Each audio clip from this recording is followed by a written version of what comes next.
নমস্কার, সালাম, সবাইকে আন্তরিক শুভেচ্ছা। আশা করি আপনারা সবাই ভালো আছেন। আপনাদের আশীর্বাদে দোয়ায় আমি মোটামুটি ভালো আছি। তো বাবা একই অবস্থায় মনে হয়। সকাল তো এখনো ঘুম থেকে উঠে নাই, ঘুম থেকে উঠলে বোঝা যাবে। তো যাচ্ছি, কুস্তারা যাচ্ছি দুধ আনার জন্য। সকাল সকালে না গেলে দুধ পাওয়া যায় না। গ্রামে একদম মনে করেন যে গাভী থেকে দুধ পানিয়ে তারপরে দেয়, এর মধ্যে কোনো ভেজাল নাই। বাজারে গেলে অনেক সময় দেখা যায় যে দুধের মধ্যে জল মেশানো থাকে, এটা পরিচিত। ওখান থেকে দুধ নিয়ে আসি বাবার জন্য। আজকে ভাবছি একটু বেশি করে দুধ নিয়ে আসবো। আজকে কুয়াশা পড়ছে প্রচুর, খুব কুয়াশা পড়ছে। এখন একটু কমছে, সূর্য উঠছে এই জন্য। তো দুধ নিয়ে আসি, তারপরে বাড়ির যা কাজগুলো আছে আস্তে আস্তে করতে থাকবো।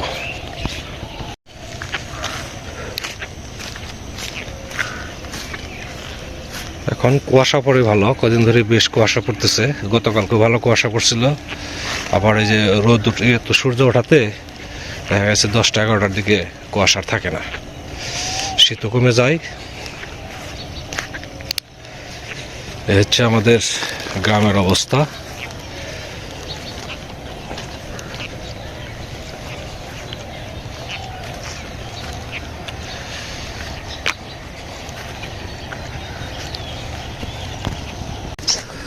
আজকে দুধের জন্য ঘুরতে ঘুরতে কাজ সারা অবশেষে পাইছি।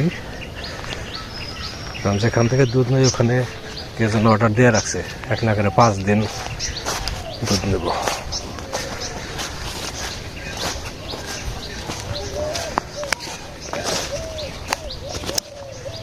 তারপর আবার আরেক জায়গায় গেলাম, সেখানেও অর্ডার আছে, সেখানেও দিতে পারলো না। পরে যে আরেক জায়গায় পাইছি,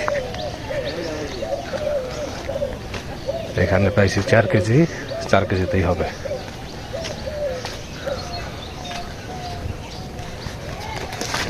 পাঠাইছেন না? না, পাঠান নাই?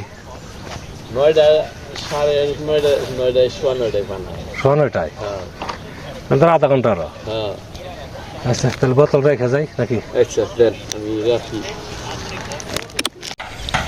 অবশেষে দুধ পেলাম। আজকে দুধ আনতে বড় পরিশ্রম গেল। গেছি এখান থেকে 8:30টায়, 1 ঘন্টার মতো অপেক্ষা করা লাগলো দুধের জন্য। যেখান থেকে সাধারণত দুধ আনি ওই জায়গায় দুধ পেলাম না। তো বলছি আগে অর্ডার দেওয়া ছিল, পরে 2-3 বাড়ি ঘোরার পরে পাইছি আর কি।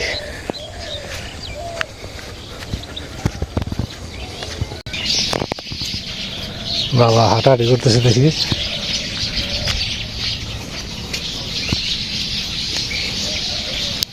ভালোই আছে পড়ো। আজকে কিরকম শরীর? মোটামুটি ভালোই। রোদে বসে থাকো?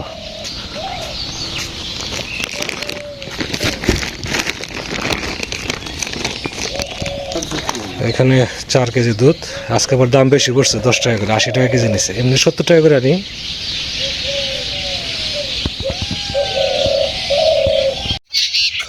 যাচ্ছি, উত্তর পাশে একটু জায়গা আছে, ধনিয়া বুনছিলাম, দেখি ধনিয়া কিরকম হয়েছে।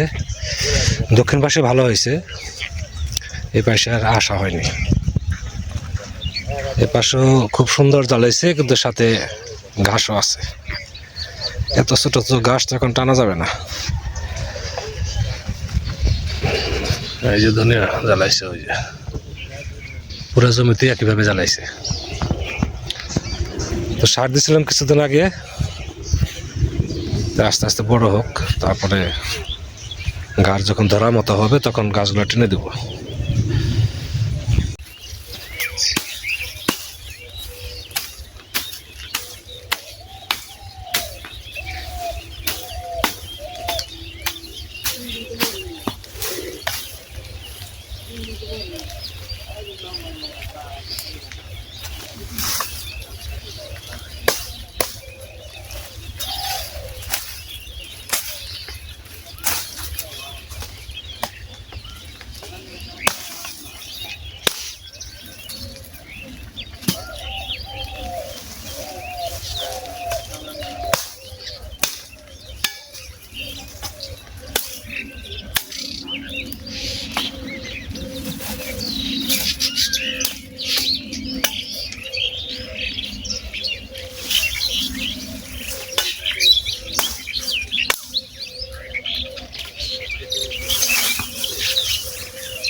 অনেকদিন আগে এখানে গাছটা কাটছিলাম, ওই কটা ডাল রয়ে গেছে, এদিকে আর আসার আর সময় পাই না।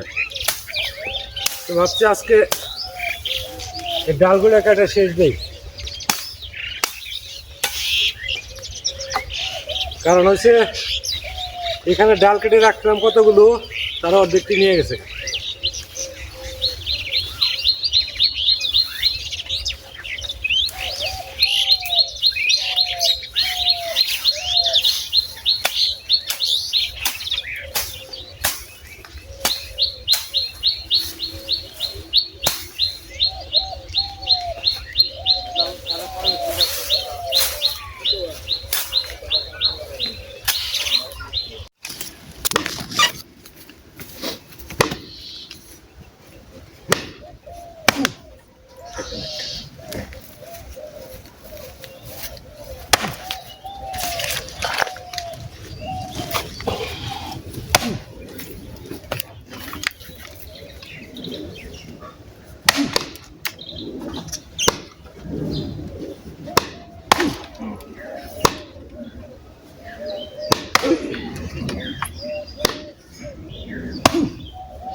আনছেন আমাদের এই রুমটা ফাটানো হলেই এই জায়গায় লাকড়ি ফাটানো শেষ। কয়দিন 7 দিন হইতো না? দেখো ওটা দেন, রাস্তাটি শেষ।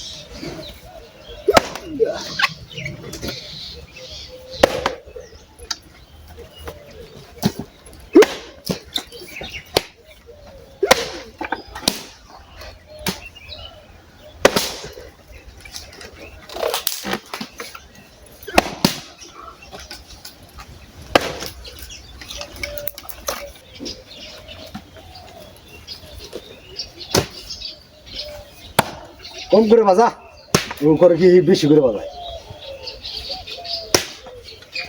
কম করে বাজা বাজা।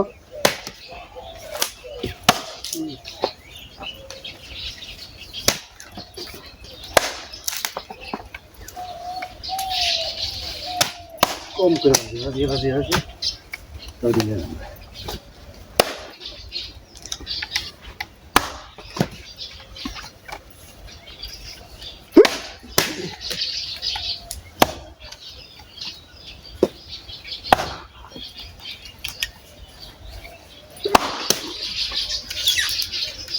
আজকে যান।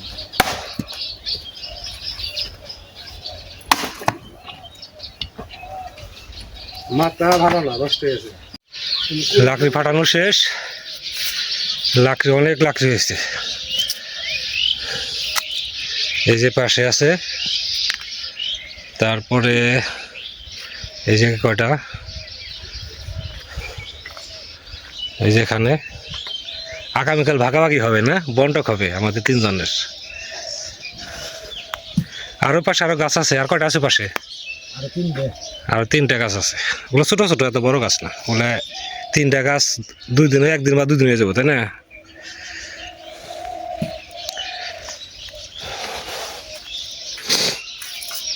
অনেক লাকড়ি হয়েছে, 1 বছরের জন্য চিন্তা করা লাগবো না।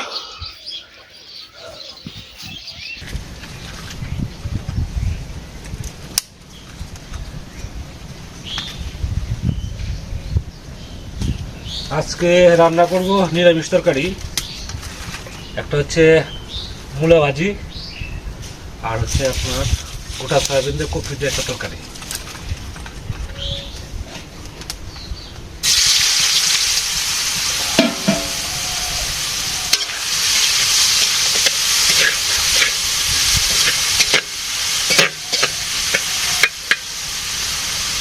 সয়াবিনটাকে ভেজে নেই।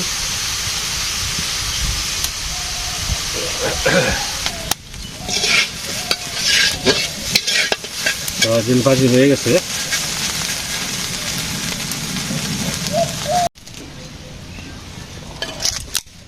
মূলা ভাজি হয়ে গেছে।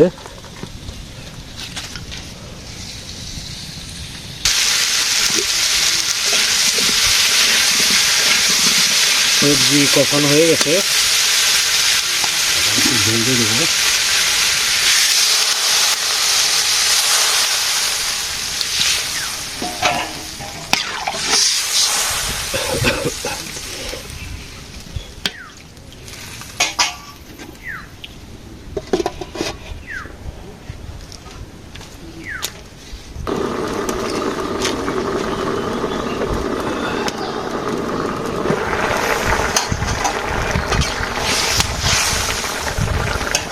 সয়াবিন দিয়ে দিব। ধনিয়া পাতা দিয়ে দিলাম।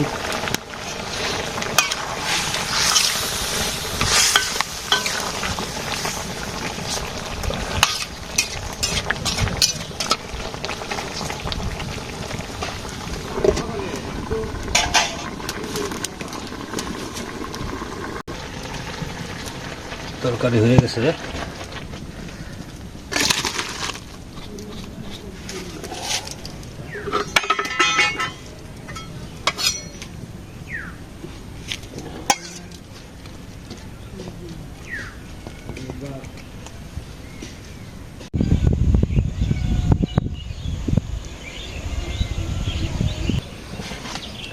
আজকে খাবার দাবারের অনেক আইটেম। যে প্রতিবেশী ভাই দিছে এখানে বাদাম ভর্তা, তারপরে একটা সবজির তরকারি, আমি রান্না করছি মূলা ভাজি, ফুলকপির তরকারি, তারপর আছে দুধ ভাত। সব মিলিয়ে কয় আইটেম? 2 2 4, হ্যাঁ 4-5 আইটেম। রান্নাও তো ভালো হয়েছে। মূলার এটা তো আমার খুবই ভালো লাগে। মূলা ভাজি ভালো। মূলা তো এখন কচি রয়েছে, তো আর কিছুদিন পরে মূলা ভালো লাগবে না, ভিতরে যখন শাল হয়ে যাবে।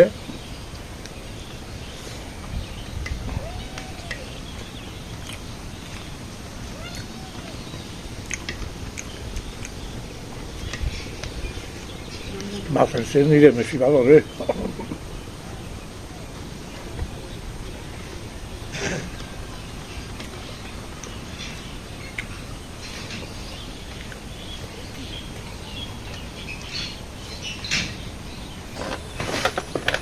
ভাইয়ের খেলাম কি বলে বাদাম ভর্তা।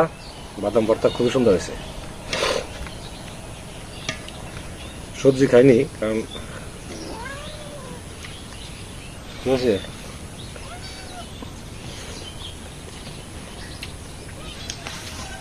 সবজিটা রাতে খাবো।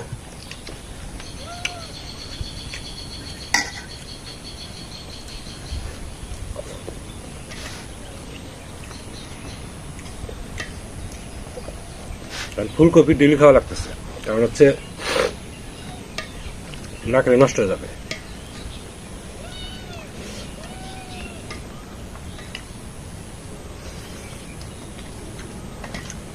সবগুলো একসাথে বেরিয়ে গেছে। চাষিরও দেওয়া হয়েছে। আজকে বাইরে একটা দিলাম, নিজের একটা খেলাম।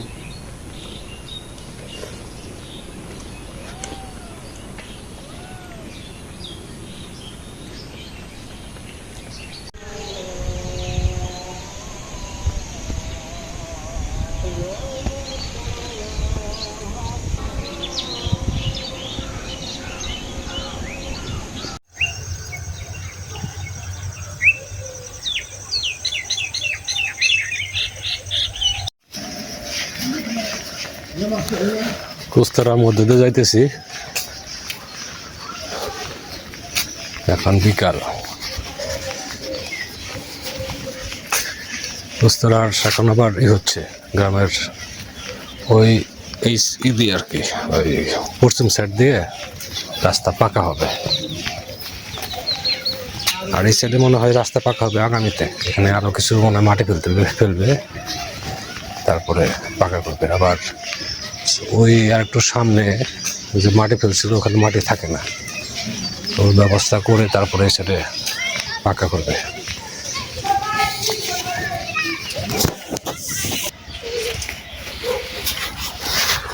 এখান থেকে রাস্তা পাকা হবে, আর ওই সাইডে তো পাকা আছেই। এখান থেকে পশ্চিম দিকে যাবে, মাটি ফেলবে, তারপরে ইট বিছিয়ে পিচ ঢালাই করবে। এটা একদম সিংজুরি চলে যাবে। এখানে তো কষ্ট, এখানে বালু মাটি।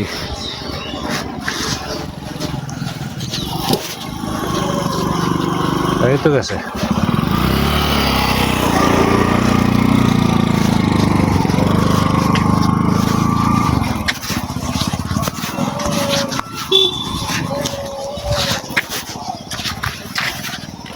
মজনু, খাওয়া দাওয়া হয়েছে? যে একটু ঘুরে টুরে আসি।